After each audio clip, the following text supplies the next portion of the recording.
Mateo capítulo 6, versículo 25 en adelante.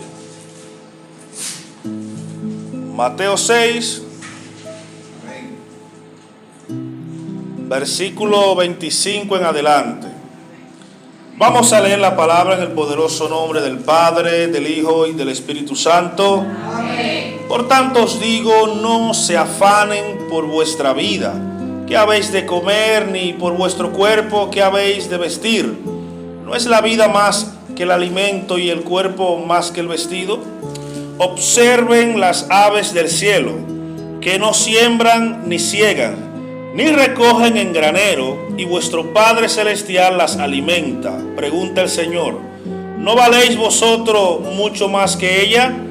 ¿Y quién de ustedes puede, por más que se afane, añadir a su estatura un solo codo? También en cuanto al vestido, ¿por qué se afanan? Consideren atentamente los lirios del campo, cómo crecen. No trabajan, no se fatigan ni hilan. Pero algo sí les digo, que ni aun Salomón con toda su gloria se vistió como uno de ellas. Y si la hierba del campo, que hoy existe y mañana es echada al horno, Dios la viste así, pregunta el Señor, ¿no hará mucho más por ustedes, hombres de poca fe? No se afanen pues diciendo qué comeremos o qué beberemos o qué vestiremos, porque los gentiles buscan con afán, con afán, todas estas cosas. Pero vuestro Padre Celestial sabe de qué tenéis necesidad de todas ellas. Buscad pues primeramente el reino de Dios y la justicia que es en él, y todas estas cosas os serán añadidas. Amén. Gracias, Señor, por tu palabra. Pueden sentarse, mis hermanos. Alabado sea el Señor. Siéntese, mis hermanos.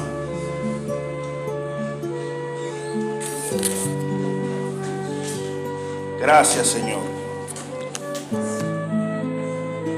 Bien, mis hermanos, en esta noche yo traigo como tema: el Señor nos invita a observar. El Señor nos invita a observar. En este capítulo 6, todo el capítulo desde el 5 hasta el 7, el Señor está hablando acerca, lo que se conoce como el Sermón del Monte. Algunos eruditos llaman a esto la columna vertebral de la predicación de Jesús, porque en este sermón se encuentran grandes verdades para nosotros como iglesia. Mateo es el único que recoge todas las enseñanzas metódicas que el maestro habló en este Sermón del Monte. Otros evangelistas cogen algunas partes, aquí y allá, pero Mateo recoge cada una de estas enseñanzas. Y dentro de esta enseñanza hay una en especial, que es la que acabamos de leer. Todas son especiales, todo lo que Jesús dijo es especial, son palabras de vida eterna. Pero en esta noche nos vamos a centrar en esta que leímos, Mateo 6, 25 al 33. Que pudiéramos leerlo al revés. Empezar por decir: busquen primeramente el reino de Dios y su justicia, y todas estas cosas serán añadidas. Pero hay que leerlo como la leímos, porque entonces no entenderemos cuáles cosas. Amén. Pero el meollo de todo esto que Jesús enseñó, el punto principal de todas esas enseñanzas del Sermón del Monte, se encierra en el versículo 33, que es lo que dice: busquen primeramente el reino de Dios y su justicia, y todas estas necesidades básicas que él menciona aquí serán añadidas. Creo que en psicología que existe algo que se llama la pirámide de Maslow, donde aquí este personaje expresa las necesidades básicas en las cuales piensan los seres humanos. Jesús menciona aquí las necesidades básicas de cada uno de nosotros. Pero él empieza diciendo algo. Por tanto os digo. Por tanto es una palabra que enlaza lo que él había dicho anterior a esto, para unir lo que acabamos nosotros de escuchar. Por tanto os digo, no afanéis. Ahora, ¿qué es el afán? Tenemos que conocer, mis hermanos, qué es el afán. Y el afán no es más que el deseo, escuche bien, el deseo desmedido de conseguir las cosas. El diccionario da algunas partituras de lo que es el afán. Dice, la palabra afán viene del griego y denota ansiedad, preocupación, lo que divide, lo que distrae la mente y lo que hace girar la mente de la persona angustiada en dirección contraria. ¿Usted está escuchando eso, mis hermanos? 2000 años atrás Jesús nos está advirtiendo que no nos afanemos. Y en este tiempo el diccionario define el afán como ansiedad y preocupación. Lo que divide, lo que distrae la mente de tu propósito y lo que hace girar tu mente en dos direcciones distintas. Trae angustia y trae afán desmedido, el afán. Hoy en día, mis hermanos, el afán está matando a la gente. Hoy en día más que nunca se necesita hacerle caso a Jesús. En cuanto a este mensaje, en todo, pero estamos hablando del afán. Jesús le dice a sus discípulos, por tanto os digo, no se afanéis por vuestra vida y dadles las necesidades básicas de cada hombre, qué comeremos, qué beberemos y qué vestiremos. Recuerda el mensaje, Jesús nos invita a observar, porque otro problema de nosotros como cristianos es el desenfoque que hay en estos últimos tiempos. ¿Por qué? Por el sinnúmero de distracciones que hay hoy en día. La ciencia, si bien es un medio que, gloria a Dios, existe, usado de manera desmedida, nos distrae del propósito principal, que es estar siempre en la presencia de Dios. Hoy pasamos horas en los celulares, la televisión, la radio. El trabajo nos distrae también, hay que trabajar y obviamente tenemos que trabajar, y cuando llegamos a la casa, entonces nos distraemos muchas veces con los celulares, con la televisión, que la cena corriendo, etc. Y a veces nos acordamos de Dios simplemente en el fin de semana, cuando tenemos que reunirnos en la iglesia. No tenemos tiempo para a veces leer las escrituras. Queremos que Dios nos hable, pero Dios no te va a hablar de manera audible.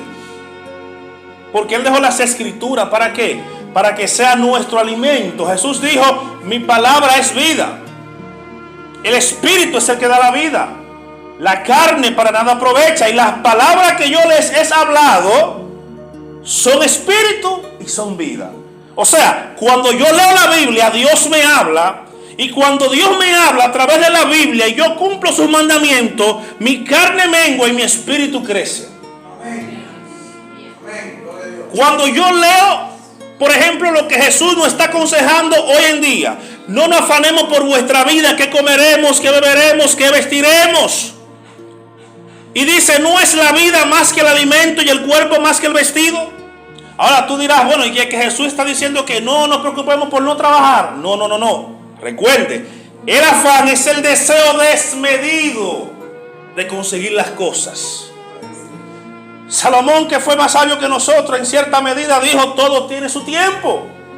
Pero a veces queremos adelantar el tiempo de Dios. Yo quiero una casa, sí, pero voy a hacer cosas que están fuera de la ley para conseguir esa casa.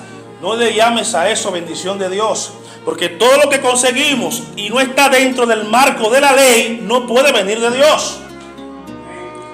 La gente quiere llamarle a todo bendición de Dios o Dios me lo dio. Y cuando tú descubres cómo consiguen las cosas, fue de manera fraudulenta, y Dios no trabaja de manera fraudulenta. Pero Jesús sigue diciendo a sus discípulos, por tanto os digo, no afanéis por vuestra vida, etc. Y nos invita, como es el tema, a observar. Dice, observen las aves del cielo, que no siembran ni ciegan, ni recogen en granero, y vuestro Padre Celestial las alimenta. Y pregunta Jesús, ¿valen las aves más que ustedes? De hecho, las aves fueron creadas para nuestro deleite, para su gloria y nuestro deleite. Porque Dios, antes de crear a Adán, creó un paraíso donde Adán se sintiera bien. Por eso el hombre fue creado de último, como corona de la creación, para que encuentre todo un panorama excelente para él. Jesús nos invita a reflexionar. Si las aves que no trabajan ni hilan, el Padre las alimenta. O sea, si el Padre se preocupa por lo más sencillo que es una ave, pregunto, dice Jesús, ¿no hará lo mismo Jesús o vuestro Padre en este caso por nosotros? Sigue diciendo, ¿y quién de ustedes puede, por más que se afane, añadir un codo a su estatura? Bueno, ahora inventaron el zapato con taco, pero cuando tú te quitas el taco, tú sigues siendo enana o pequeña, porque enana suena despectivo. Tú puedes aparentar que eres alta en la fiesta, pero cuando tú llegas a tu casa, vuelves a tu realidad. Yo puedo gastar cientos de pesos en tinte. El día que deje de ponerme tinte, van a salir esas blancas. Porque esa es la ley de la entropía. Dios puso eso ahí. Podemos engañar lo físico. Puedo hacerme, bueno, yo no. Las mujeres pueden hacerse una liposucción, pero le van a dar una regla estricta de lo que no debe comer y qué debe hacer. Deje de hacerlo y verá cómo la naturaleza vuelve y sale. Porque que eso es bíblico. Eso es algo que está escrito en el ADN del ser humano. Entonces, gastaste tu dinero y volviste a ser gordo. Jesús dice, no nos afanemos, señores. No es que no trabajemos, el deseo desmedido de conseguir las cosas. Gente que tiene 3 trabajos porque quiere conseguir algo. Pero cuando logran ese propósito, le cogieron tanto amor a ese trabajo que no dejan los de trabajo, pues quieren más. Y quieren más, y quieren más. Por eso Salomón dijo que un abismo llama al otro.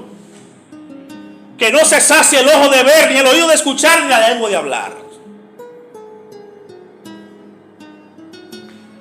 Sigue diciendo Jesús, ¿y quién de vosotros puede aún afanándose añadir a su estatura un codo? También, en cuanto al vestido, ¡ay, cuánto afán por la ropa! El cristiano no puede vivir de moda. Puede usar ropa de moda, pero no vivir a la corriente de la moda. Si usted me regala una camisa Zara, yo no le voy a decir que no. Lo que usted no me obliga a mí a usar Zara siempre, porque mi estatus todavía no es de Zara.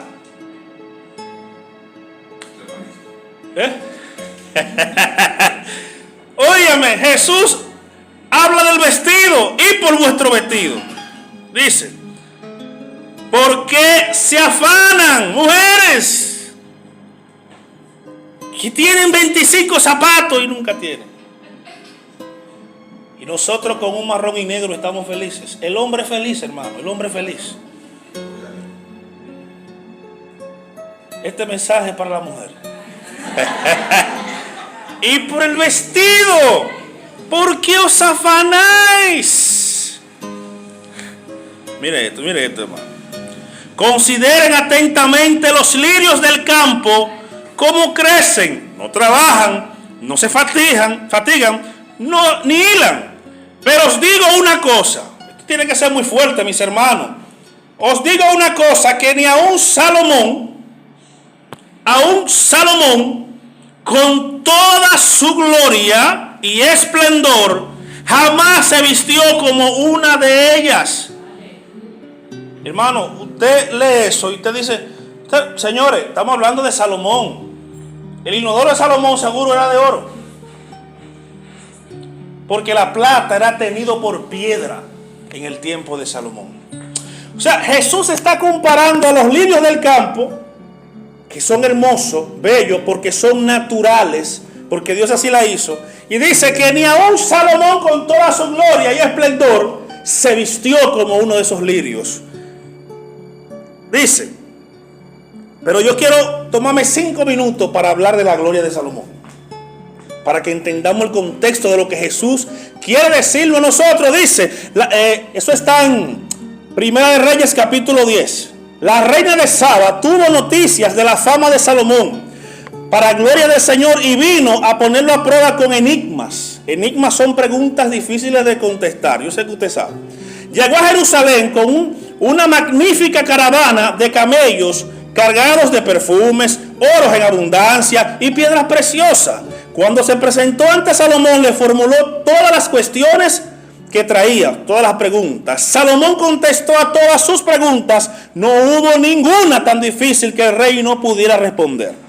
Cuando la reina de Saba comprobó toda la sabiduría de Salomón, el palacio que había construido, los manjares de su mesa, la disposición de sus comensales, la compostura y los uniformes de sus camareros, la bebida y los holocaustos que ofrecían el templo del Señor, se quedó anonadada, asombrada, y dijo: mira, es cierto lo que había oído en mi país acerca de tus palabras y de tu sabiduría. Yo no me lo creía hasta que he venido y lo he comprobado con mis propios ojos. Un pleonasmo en la Biblia, pero en fin.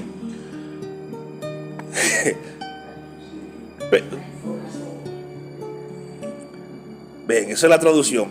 Pero no me había contado ni la mitad, pues tu sabiduría y tu riqueza superan las noticias que había escuchado.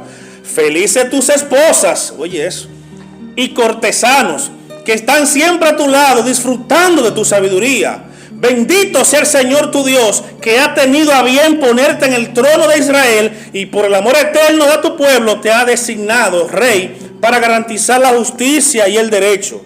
La reina regaló al rey 120 talentos de oro, gran cantidad de perfumes y piedras preciosas. Nunca había llegado tanto perfume como lo que la reina de Saba le había traído a Salomón. Estaba aficiada. Además, la flota de Hiram, que había traído el olor de Ofir, trajo también gran cantidad de madera de sándalo y piedra preciosa, etc. Salomón, versículo 14, recibía anualmente 666 talentos de oro, Padre Santo, sin contar el oro que llegaba de los mercaderes, del tráfico de los comerciantes, de todos los reyes de Arabia y de todos los gobernadores del país. Salomón tuvo 700 princesas. Cada princesa de esa tenía un rey, y cada rey le mandaba oro anual. Porque las esposas de Salomón, hermano, eran más comerciales que por amor. Salomón se casaba con un rey que le quedaba cerca a Jerusalén y se convertía en yerno de ese rey, y un yerno no le va a hacer la guerra a Jerusalén. La paz de Jerusalén fue estratégica. La mayoría de las esposas de Salomón fueron estratégicas. No fue que se enamoró de 700. No. Salomón no había. Solo una afició a Salomón, que era la Sulamita, a quien él le cantó 5,000 cantares. Esa que usted ve en la Biblia ahí. Si usted lee todo el capítulo 10 de Reyes, usted va a ver la grandeza de Salomón. Y Jesús me está diciendo aquí que ni aun Salomón, con toda su gloria y esplendor, se vistió como uno de los lirios. Que dice Jesús más adelante, dice,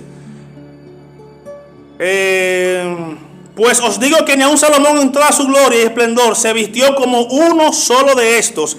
Y si la hierba del campo que hoy existe y mañana es echada al horno, Dios la viste así, pregunta, ¿no hará mucho más por vosotros, hombres de poca fe?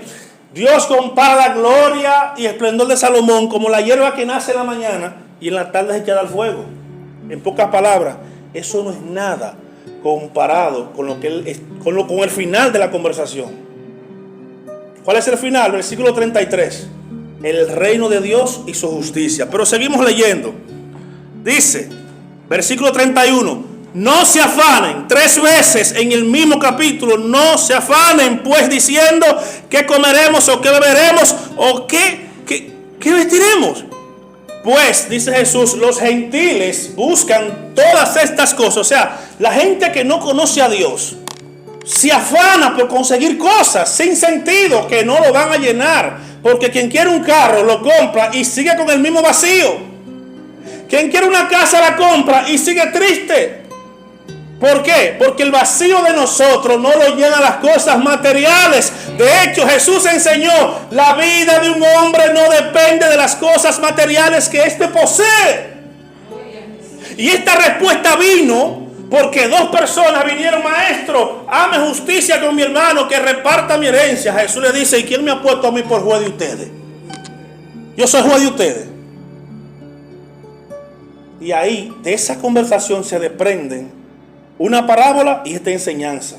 Mirad, guardaos de toda avaricia, porque la vida de un hombre no depende de lo que el hombre tenga. Mi vida no depende del dinero, la fama o los bienes materiales que yo tenga. Mi vida depende de lo que Cristo ha hecho por mí. Tu vida es importante porque Cristo vive en ti. La gente vive como vive porque no conoce las enseñanzas de Jesús. Pero me preocupa más aquellos que la conocen y viven como aquellos que no la conocen. Usted ve cristianos afanándose por el día de mañana, afanándose por estudiar mucho, prepararse mucho, por llegar a la universidad, hacerse una carrera, luego buscar un trabajo, y en ese proceso de preparación se olvidan de Jesús. Se descarrían descaradamente, le dan la espalda a Jesús. Ya no sienten venir a la iglesia, ya no sienten estar en actividades cristianas, ya le aburre estar con los que son de Cristo, porque se sienten muy profesionales, muy intelectuales. Hermano, le voy a decir algo. Con toda la gloria que tenía Salomón, en una ocasión Jesús dijo: la reina de Saba lo va a juzgar a ustedes, esta generación, porque ella vino de lejos para escuchar la fama de Salomón, y he aquí uno más grande que Salomón.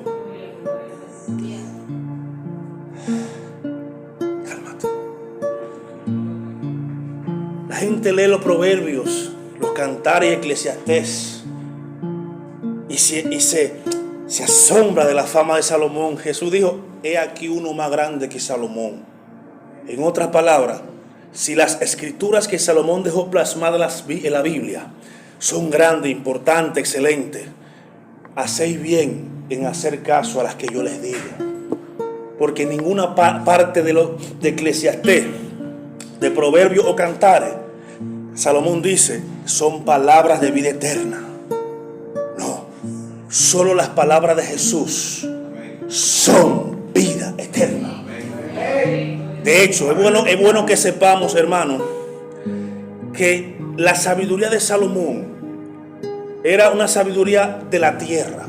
Venía de Dios, pero era para la tierra, para juzgar y guiar a su pueblo. Él sabía de zoología, él sabía de biología, él sabía de filosofía, era un políglota. Todo eso es importante aquí en la tierra. Pero esa sabiduría no garantizó la firmeza de Salomón. ¿Por qué? Porque la sabiduría sin temor de Dios no vale nada. Y varias veces Dios le dijo a Salomón: no te busques muchas mujeres, no compre muchos carros, no busque muchos oros. Léalo, está en la Biblia. Y Salomón tenía muchas mujeres, tenía muchos carros y tenía muchos oros.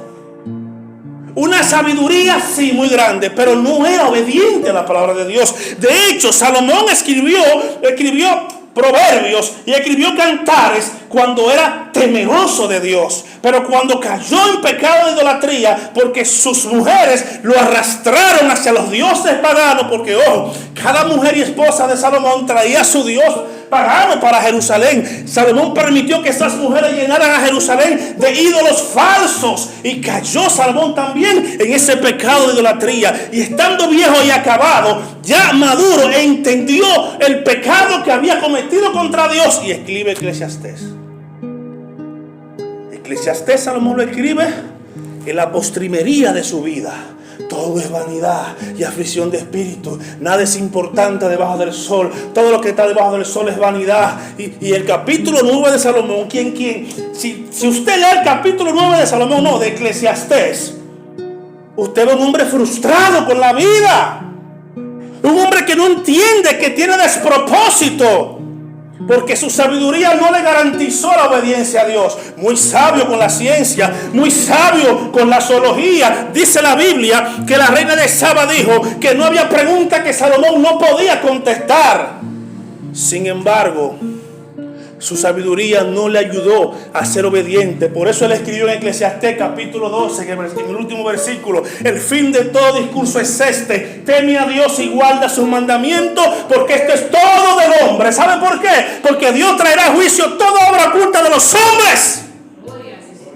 De todos los discursos. Cantares dice, el libro de Reyes dice que él escribió más de 5,000 cantares. No lo tenemos todo, solamente no ha llegado el que está en la Biblia. Escribió muchos proverbios. Pero ¿sabe qué pasó con Salomón? Él dijo: el fin de todo discurso, el fin de toda prédica, el fin de toda enseñanza, el fin de todo es este: teme a Dios y guarda sus mandamientos. Ese es el fin del hombre, temerle a Dios. Y Jesús está diciendo lo mismo en el versículo 33. Busquen primeramente el reino de Dios y la justicia que está en él, y todas esas cosas por las cuales ustedes se preocupan van a ser añadidas. Pero no le hacemos caso a la palabra de Jesús. No, mentira. Decimos que sí, pero no. ¿Por qué? Porque las acciones demuestran lo contrario. Y no hablo por todos, hablo por aquellos que no le hacen caso, porque yo sé que siempre hay un remanente que le cree a Jesús. Un remanente que, aunque el panorama se vea nubloso, sabe que detrás de esa nubosidad está Jesús esperándonos. Y Jesús está hablando con sus discípulos aquí, mis hermanos. Jesús no está hablando con los que le siguen. Recuerden que Jesús tenía muchos seguidores y pocos discípulos. Igual que hoy en día. Hoy, como nunca, el evangelio, entre comillas, ha crecido. Pero mentira, hay pocos discípulos, porque el discípulo hace lo que hace su maestro. Usted observe la vida de esos supuestos que se han convertido a Cristo, pero tienen su misma vida que tenían en el mundo. Beben romo, beben cerveza, van a discoteca, usan ropa indecorosa, tienen un lenguaje indecoroso, pero son cristianos. Sí, son cristianos. Es que no se desprenden del mundo. Es un seguidor de Cristo, es un fanático de Cristo, pero no es un discípulo de Cristo. Juan dice que quien está en Cristo tiene que andar como él anduvo. Señores, y esto es tan maravilloso que Jesús en Lucas, lo voy a leer, Lucas, si quieren lo busca conmigo, Lucas capítulo 10, 21 al 24, dice lo siguiente. Lucas 10, versículo 21 al 24. En aquella misma hora se regocijó brevemente en el espíritu y dijo, eso, o sea, cuando tú lees eso ahí, Jesús se regocijó para consigo en el espíritu. Te alabo, dice Jesús, Padre, Señor del cielo y de la tierra, porque escondiste estas cosas de los sabios y entendidos y lo revelaste a los niños. Sí, Padre, por eso yo te alabo. Versículo 22 del capítulo 10 de Lucas. Todas las cosas me fueron entregadas a mí por mi Padre, y nadie conoce quién es el Padre sino el Hijo, y el Padre, ni quién es el Padre sino el Hijo, y aquel a quien el Hijo se lo quiere revelar. Versículo 22, escuche esto. Y volviéndose a sus discípulos, oiga bien, volviéndose a sus discípulos aparte. Una cosa es lo que yo le digo al pueblo y otra cosa es lo que yo le revelo a mis discípulos. Dice, y volviéndose a los discípulos aparte, dijo, bienaventurados los ojos que ven las cosas que ustedes están viendo, porque os digo que muchos profetas y reyes desearon ver las cosas que ustedes ven y oyen y no pudieron verla ni oírlas.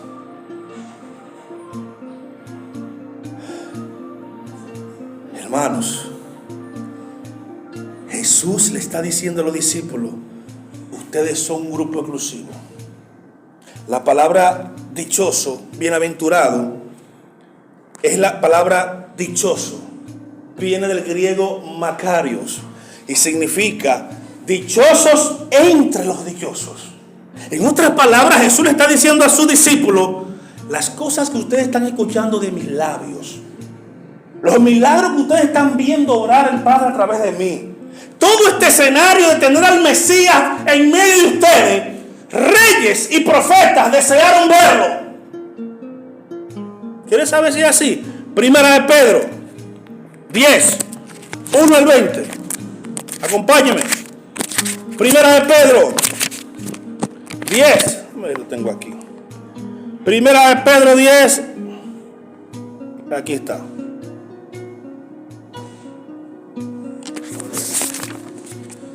Aleluya.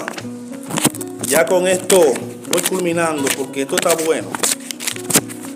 Y es para que usted entienda quién es usted en Cristo Jesús. ¿Dónde está primero de Pedro? Gracias. Aquí está. Primera de Pedro, esquina 2 con Santiago. Primera de Pedro, capítulo 1, versículo 10. Leemos. Esto es poderosísimo, hermano. Mire. Dice: los profetas que profetizaron acerca de la gracia destinada a ustedes, Dios mío, inquirieron y escudriñaron diligentemente acerca de esta salvación, indagando quién y qué tiempo indicaba el espíritu del Mesías que estaba en ellos, el cual predecía los padecimientos del Mesías y la gloria que vendría después de esto.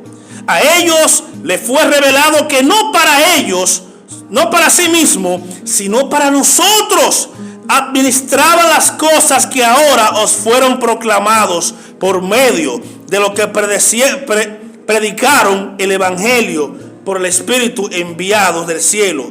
Cosas, escucha esto, cosas en lo que los ángeles, mirando fijamente, anhelan hacer. ¿Qué está diciendo Pedro aquí? Miren, varias cosas.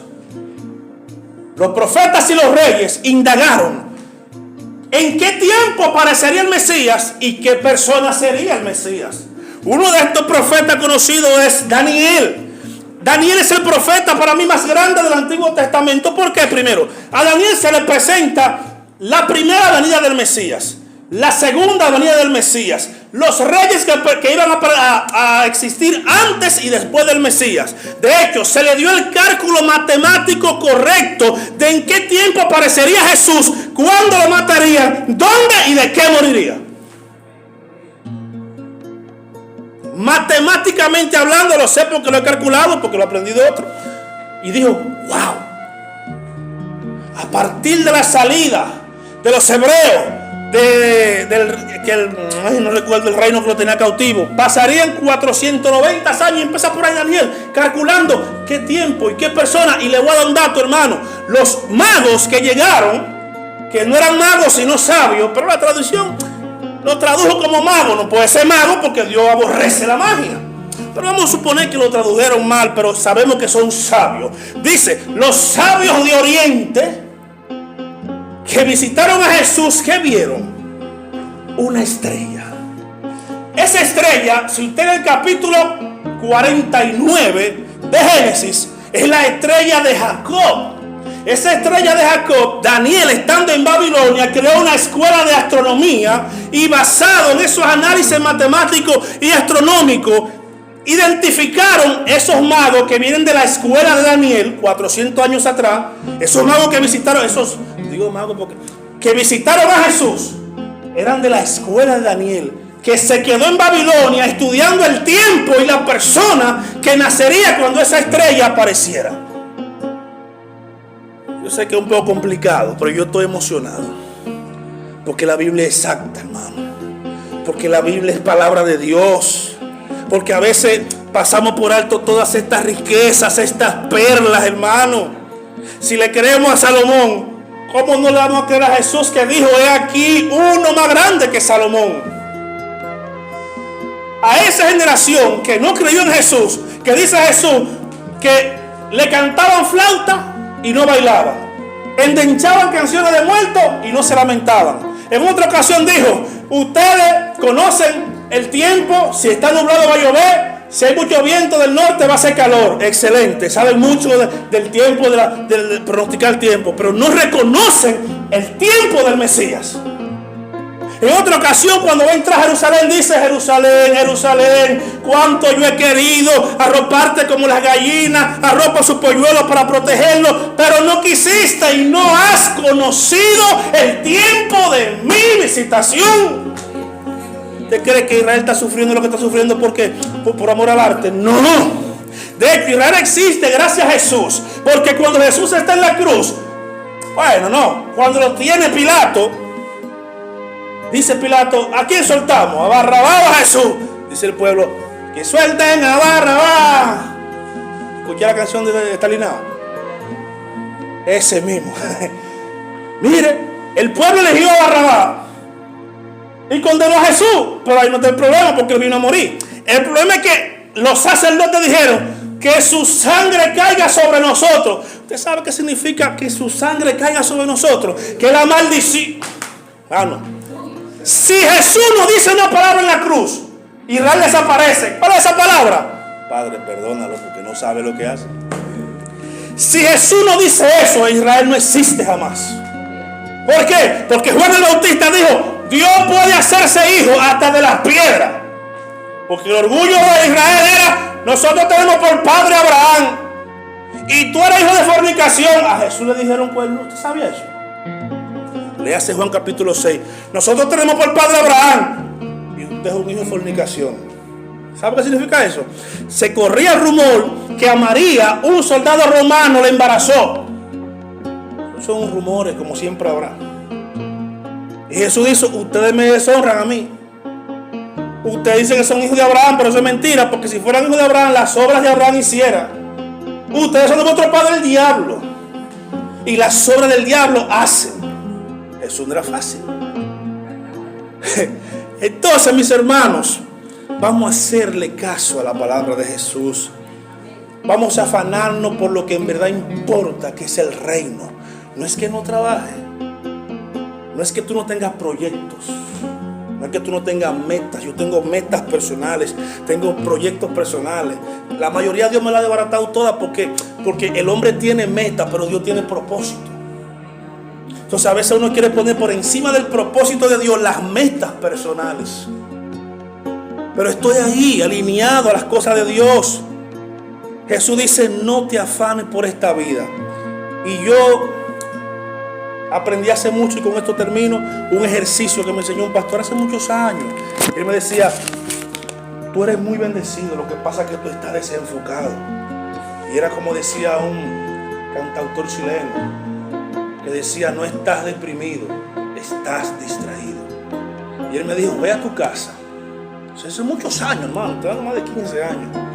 Ve a tu casa, toma una libreta, toma un lapicero y anota todas las cosas que tú tienes después que conociste a Jesús. Y luego da gracias por ellas. Y verá que son más las cosas que te ha dado Jesús que las que tú crees que necesitas. Yo le invito a usted a hacer lo mismo. Usted que dice que Dios lo ha olvidado, que sé yo, no se queja a veces hasta. Hay gente que se quejan por quejarse. No es porque necesitan, que ellos son quejosos. Por algo Pablo dijo: quiten de vosotros toda gritería. Yo no puedo dar un ejemplo en mi trabajo de que Cristo bendice si yo vivo diciendo: ay esto, ay aquello. No, hermano. Bendecido, prosperado. Exacto. En vez de tener el proverbio en la boca, tienen lamentaciones. Haga ese ejercicio. Después que yo conocí a Cristo. Pero hermano, yo vine aquí a la capital con 22,000 pesos y un bulto lleno de sueños. Y ese dinero se me acabó a mí en el último pago. Es un testimonio fresquecito de hace 10 años. Le dije: Noemí, este es mi último pago. No había conseguido trabajo todavía.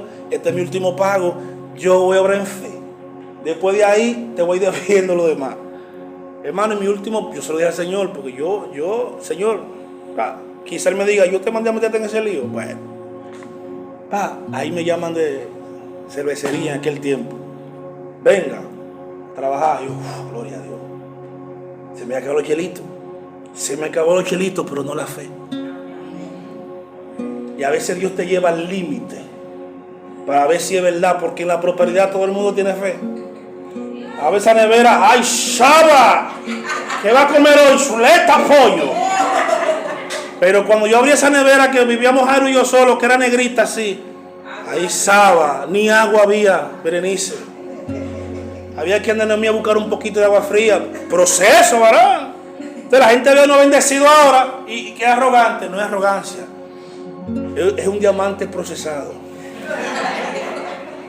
Pero yo no he visto nada que abra más puertas de los cielos que el agradecimiento.